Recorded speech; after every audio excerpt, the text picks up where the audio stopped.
It's time now for Ask the Mayor on KWBE, and it's the program that comes your way every Thursday morning at this time as we spotlight city issues and city government. And if you have a question for the mayor this morning, feel free to give us a call, and we'll get that question passed along during the program. We welcome in Beatrice Mayor Bob Morgan. Good morning, sir. How are you? Dave, doing really well. Sign of the times, had to put on a little light jacket as I walked the dog this morning. I guess I haven't taken it off yet. It was a little cool, wasn't it? It was. A little cool, a little smoky, but, it was a really, really nice morning, and the sun's up, and it's just, I guess if we're heading into fall, this is probably pretty good. It's September 4th. There's been a lot of hot September 4th, but this was a good day. That is true. Something tells me we probably still have a warm day or two yet to come. I don't think we're done with them yet, but we'll take that. This is nice. This is okay. This is very nice. And I'll tell you what, with the recent rains and everything, farmers, the crops looking green. Our homeowners, the yards are looking green. Everything's looking pretty good. It is. It is. Usually, things start looking tired now, but they're not looking tired yet. No, not at all. Not at all. Did you have a pretty good Labor Day weekend, did you? Yeah, it rained a lot, but I was very fortunate. Kelly and I had two of our grandchildren, and we were able to find a number of nice little activities for them to do, and so we had a really good time. Got to keep them busy, right? They are. Yes, that's right. 9 and 6 are they need to be busy bees. Come on, Grandpa. Yeah, that's right.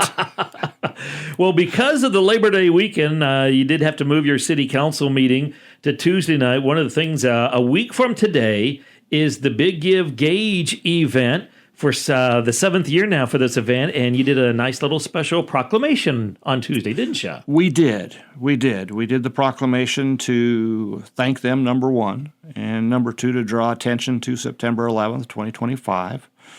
It was interesting to hear about the progress that's been made from year 1 to year 7. I think, what did I hear? I think they raised about $484,000 last year. And I'm sure they're really hoping to get to that $500,000 mark. And when you think about it, there's a lot of, when you go to your mailbox or your email, there's a lot of organizations asking for money.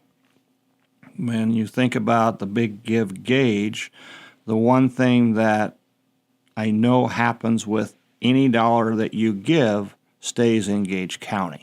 And so it really is helping the county as well as all of the organizations that you're donating to, because, if you think about it, I think they said there are roughly 80 nonprofits that will be involved. They're all located in Gage County. They all live and breathe Gage County, and when they need something, they typically support Gage County. And so, it is an opportunity to make sure your dollars stay at home. Yeah, I know that is one of the things they really do emphasize is that the money stays right here. Yep. And they're looking at $500,000 for their goal this year, which I think, I'm feeling pretty good that they're going to hit that number. I just feel like the momentum has been there year after year in this thing. So. And behind the scenes, there's been a lot of people that have really been active in that whole Gage County, from the executive director to there's just a number of them. If I start naming them, I won't get everybody, but I want to thank them for their dedication. They do have a passion for it. There is no doubt about it, yes. Absolutely. And the thing, too, about this, Bob, is that, we learn, not only just giving money, but we learn so much about the different organizations and agencies that we have. Like you said, we're going to be spotlighting 80 of them for next Thursday. And like, for instance, yesterday, we had the opportunity to learn a few more. One of those to be in the Beatrice Cemetery Association. And they're talking about, Chad was talking about trees, how, the issue of the trees in the cemetery are, we got to replace them. We got to get a nursery going. It's projects like that where you won't hear about every day, but those things exist and they need help. So they do, and there's a lot of those organizations out there. I just did a quick calculation. If they raise $500,000 and they have 80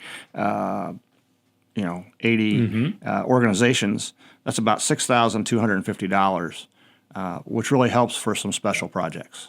Yeah. And so, people are saying $500,000, that's a lot of money. Well, when you spread it out over 80 organizations, now granted, some will get more and some will get less. I don't want to have right. people get a misinterpretation because you get to choose where you want your money to go. But at the end of the day, that $6,250 is just, at least in my mind, still a lot of money that really helps maybe the trees or, providing some meals to people that you typically couldn't provide. So hats off to them. It's a great idea.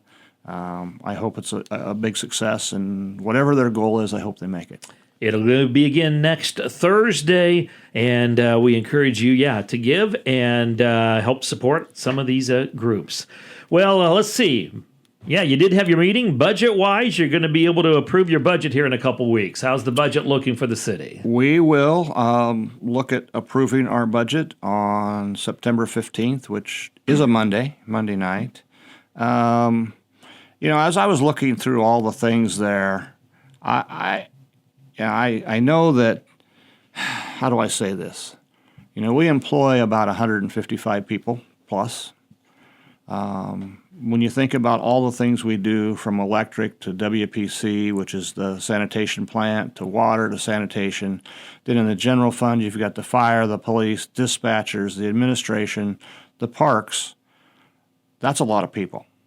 And when you look at our budget and you look at the capital projects that we've asking for, I think that it's a solid budget this year. Our budget ask, I think, this year is $3,811,266 and some odd cents. Sounds like a huge number, but when you think about the number of employees we'd have, the benefits that we have, and then when you look at some of our expenditures, you realize that a lot of that, if not the majority, goes to personnel, infrastructure, and safety. Just a couple of examples. When you have your own sewer plant, we call that the water WPC. In 26, now granted, in that there's some infrastructure fees, and people always say, well, what's the infrastructure fee for?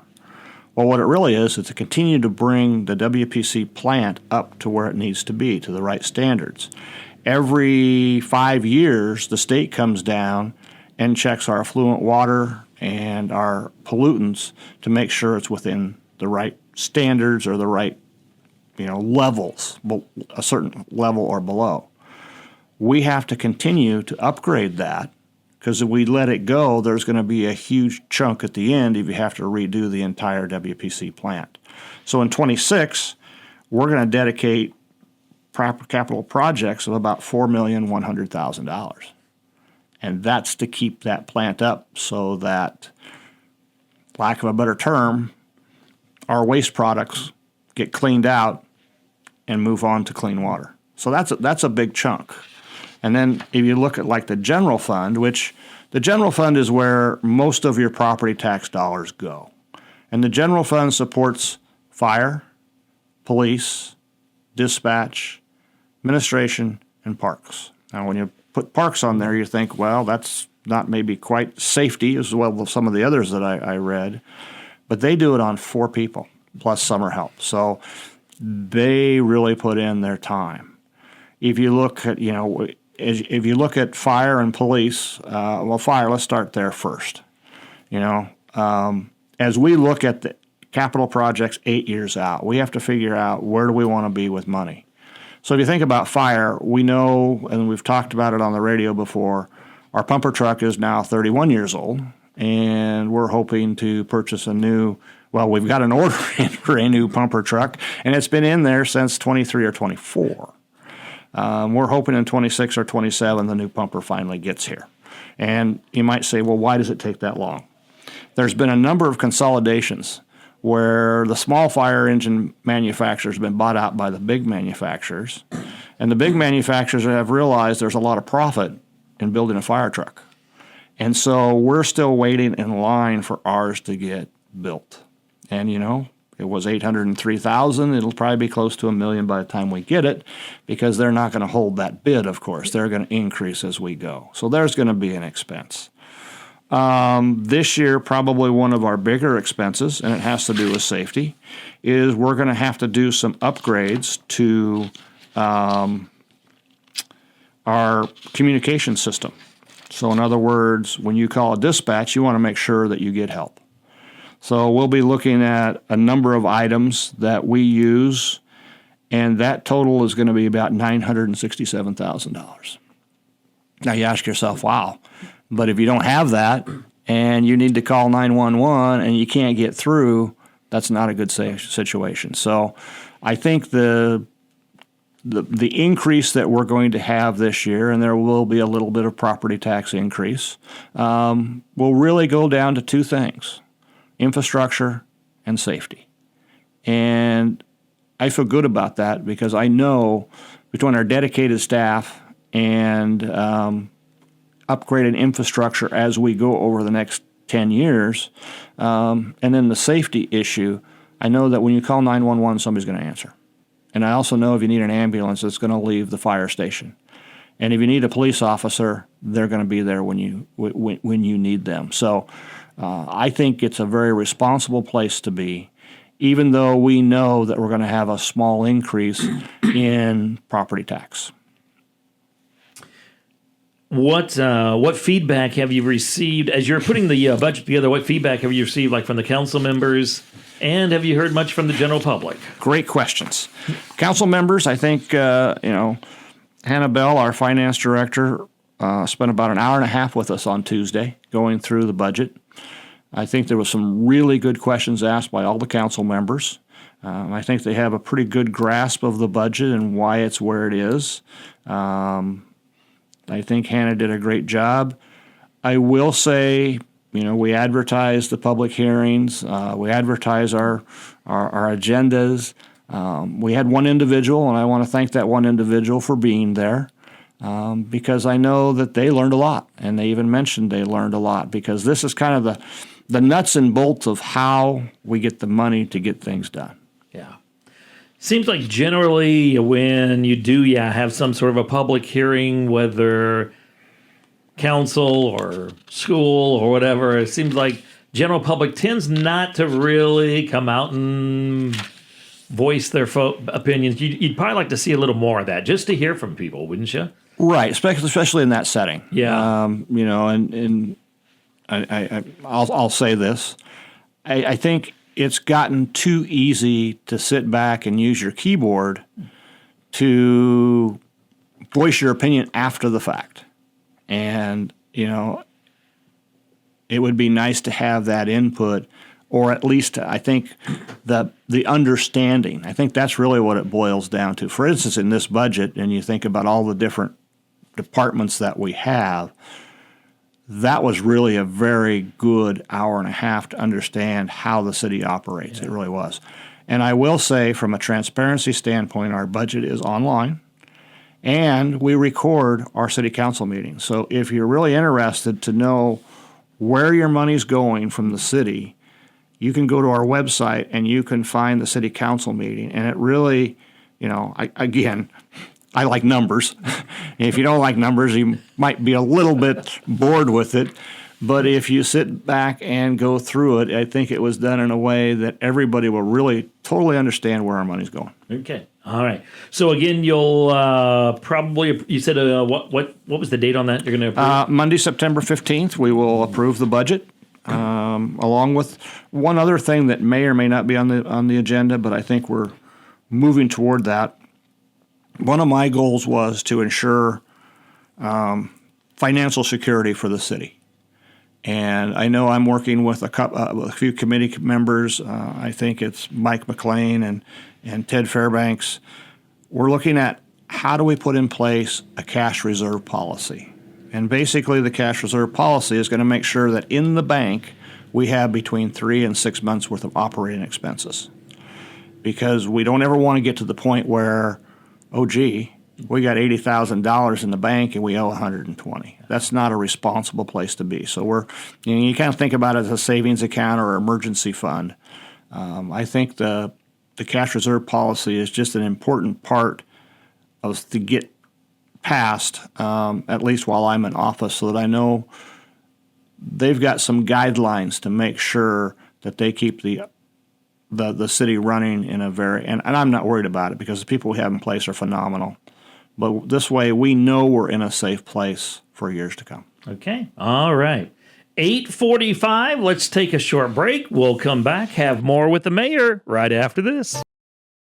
8:47. We're back with Mayor Bob Morgan this morning on our Ask the Mayor program here on KWBE. Let's get a quick update here, a little status report on some projects around the city. I see they're still working away there about 5th and Court. How are things coming along there? I think things are doing good on 5th and Court and roughly 4th Street there by Court. I think 5th and Court, they're starting to be able to landscape and put in the landscape items that are there. The road has been, I think, pretty much widened. Well, I shouldn't say.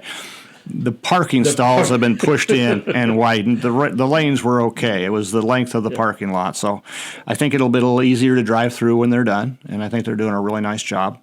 If you go down to 4th Street, you can see where they've got new concrete poured and places for the landscape. There's the pockets of dirt that are there. So I think it's going really pretty well and should be done on time. I know one thing with like that whole 5th Street project and 4th Street there, we're still able to drive down. They Right. didn't interrupt the traffic. No. They didn't have to put up any barricades and block anything off. We've been able to still drive up and down, and they've kind of been able to let us work around them, haven't they? They have, and I think they also were trying to keep in mind the business owners there, Right. because we know that's an inconvenience. Yeah. So I think it was as they worked, they only blocked off so and so many parking spots, got the concrete tore out, got the concrete put back in, and then they moved on to another section. So that really helps, keep that street open, helps for being able to get traffic into your business.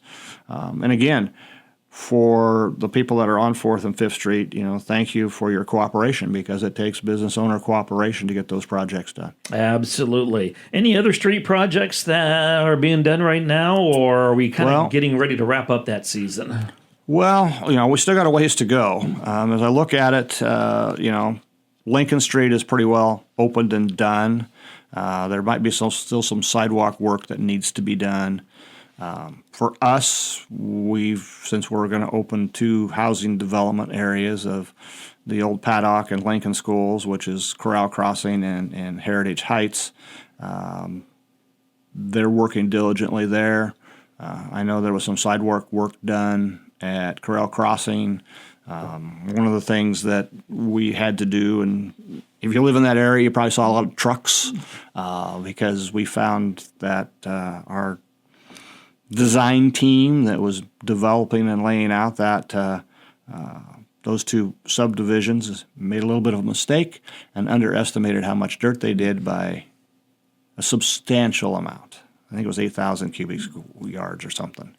22-yard truck, you can do the math. Takes a lot of truckloads of dirt, and I know they've been moving that in, and we'll probably extend the time that it takes to get that project done. But they have been moving along. It looks a lot different than it did 6 months ago. It does. It does. I think it'll look very, very nice. I think driving around, you'll see a change in complexion in those 2 neighborhoods.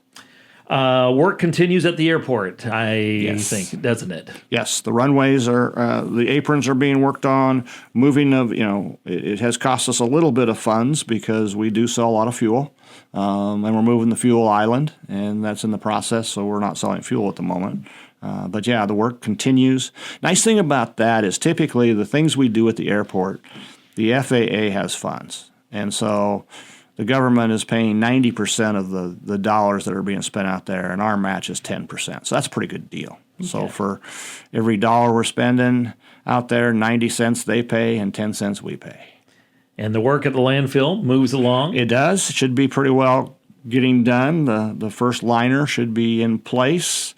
They're still working on the building. I think both are targeted to be done in November. And we will start the process of closing the landfill on the north side sometime November, December-ish. And it's a process. Yeah. We'll have to do a number of things over the next 2 or 3 years to close it. I know a couple weeks ago, Jason Moore sat in your position there as you were out for a while. So he set in for our Ask the Mayor program, and he seemed pretty pleased with how things are going there at the landfill. Yes. I don't know if he shared this with you, but it's probably a fun fact. So, Oh, boy. The Department of Environmental, whatever you call them, in Lincoln, when you build a landfill, you don't build them very often. And to find a company to do it is another challenge, and we've got a great company that's doing the work. But we became a field trip from people in Lincoln to drive down. So we probably had more inspections on our landfill than anybody else in the world, because they were only 35 or 40 miles away, and they're saying, hey, let's go look at a landfill. Let's go look at the landfill. Let's see how they do this. And so it was really a hands-on learning experience, not only for us, but for the state of Nebraska. Yeah.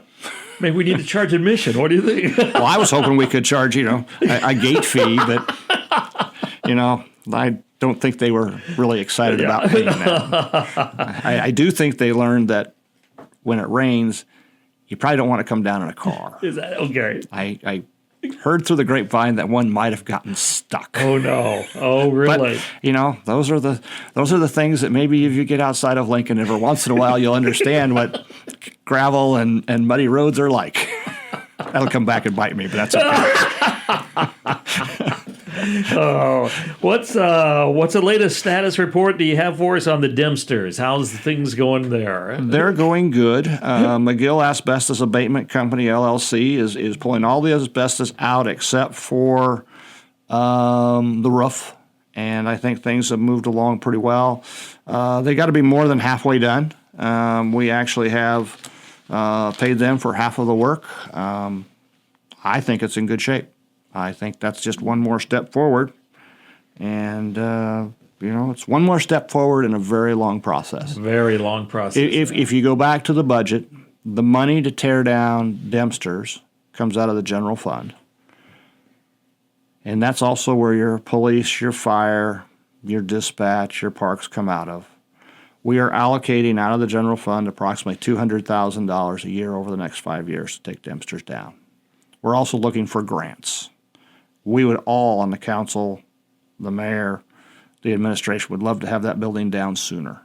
But we also have to be responsible for all those safety parts of the city that we need. So we have allocated money each and every year. We don't know how far that $200,000 is going to go, but it's on the radar screen. We'll have the final property bought within the next 4 weeks, and we will continue to try to take that property down one bite at a time. Okay. Let's take a short break. We'll come back, wrap things up. There's an open house next week asking for your thoughts and opinions. We'll talk about that next.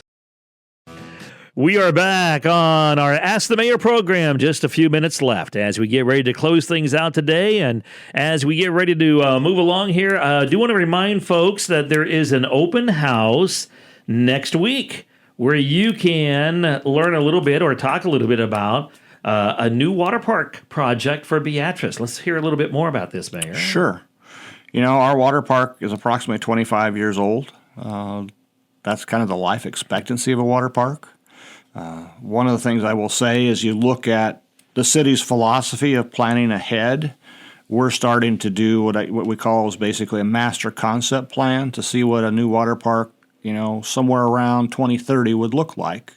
And so we're starting now, and we want to make sure that people come and put their opinions into a water park, because the water park's changed since we've built our water park. You go to a lot of them, they may have a lazy river, they may have, a better kids pool or whatever it is. So this is a great opportunity for the public to come in and say, if we built a new water park in 2030, what would you like to see in it? And so please come. It's at the library. It'll be from 4 to 6, and it's an open house. So there'll be the company that's helping us in this master plan concept will be there to explain what their thoughts are, but they'd really like to see how they can incorporate what constituents of the city of Beatrice would like to do. Have we had any, just lately, any big issues with our current water park, or has it been maintained pretty good here? It's been maintained very, very well.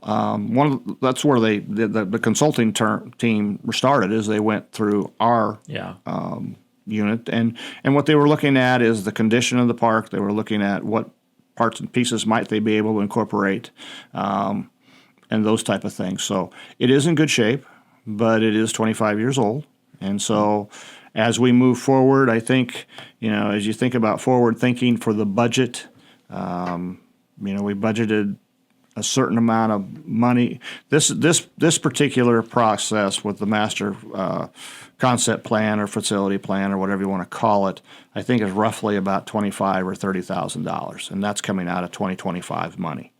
But as we move forward and we want to do a design, we know that they'd have to start that design in 2028, so we set aside some money in 2028. We know it's going to take a year and a half or so, or maybe a little longer for the design process. So then we put money aside, at least in the budget, as a placeholder for 2030. And so that's, 5 years from now. But if you don't start looking for what you want to spend money in 5 years from now, and you just all of a sudden say, hey, I want to build a water park, instead of costing $5 million, it might cost you $15 million. Yeah. All right. Wednesday, Beatrice Public Library, and that was 4 to 6, right? 4 to 6. Come on out. Mayor, we're out of time. Thanks for being with us this morning. Thank you. You have yourself a good day, and we'll chat with you again down the road. All right, Dave, thank you. All right. Mayor Bob Morgan with us this morning on Ask the Mayor on KWBE Beatrice.